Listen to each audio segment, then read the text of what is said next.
Nos encontramos en NetBeans en la versión 6.5, listos para crear un web services, y necesitamos dos partes. Primero, un proyecto que será nuestro servidor, es decir, será la aplicación web que tendrá el web services servidor.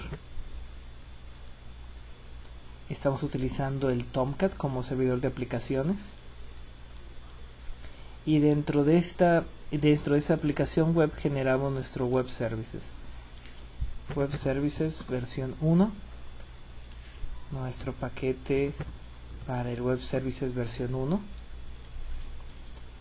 y dentro de este web services que ya nos acaba de aparecer nos indica las librerías que necesitamos. La librería web services, nos aparece una directiva de compilación que indica que es un web services, y ahora nosotros debemos declarar algún método público que sea el método que se va a ejecutar para nuestro web services. En este caso, saludar es nuestro saludo, es nuestro método, y lo único que tiene es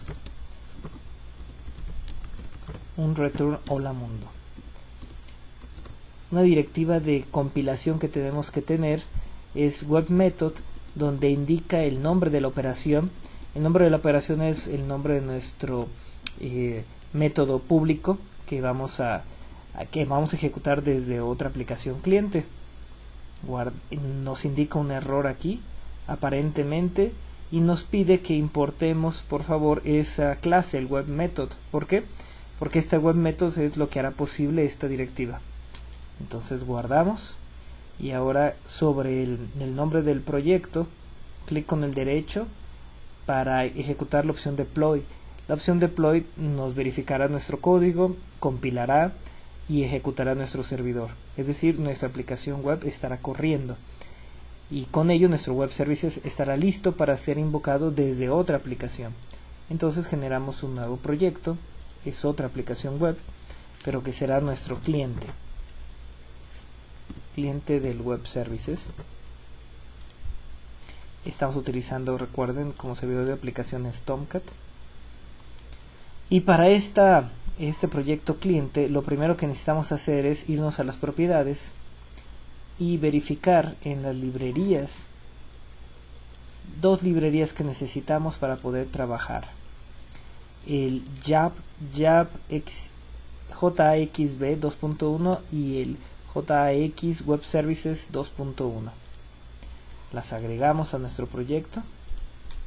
Estamos en el cliente, recuerden, y ahora vamos a agregar un Web Services Client. El Web Services Client lo que va a hacer va a generar unas clases que nos van a ayudar a conectarnos al Web Services.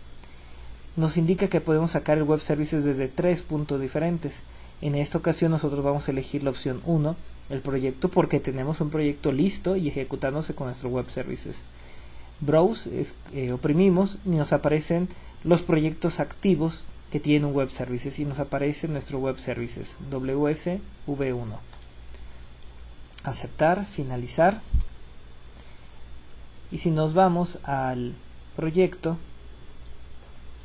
nos aparece otra carpeta más, una referencia a los Web Services. ¿Qué son estas referencias?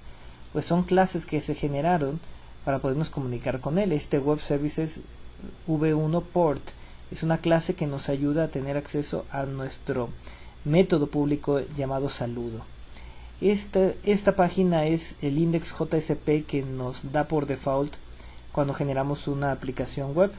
Nos ponemos abajo del Hello World y oprimimos saludo y lo arrastramos hacia esa posición.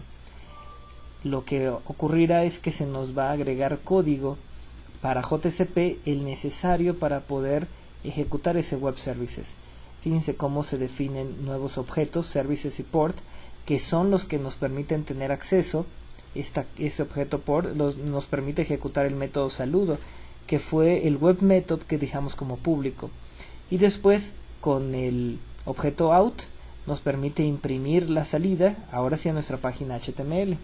Le voy a quitar este texto por default y a generar un header con H2 y al final H2 para que aparezca en letras más grandes el resultado. Aquí debe aparecer hola mundo, y nos deja libre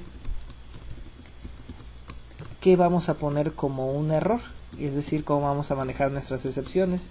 Aquí vamos a colocar error en web services, guardamos y ahora ejecutamos este cliente de web services. Se abrirá nuestra página web, nuestro navegador, y aquí aparece Hello World y el hola mundo. El Hello World era de la página JSP y el hola mundo era de nuestro código en JSP que permitía tomar el resultado del web services.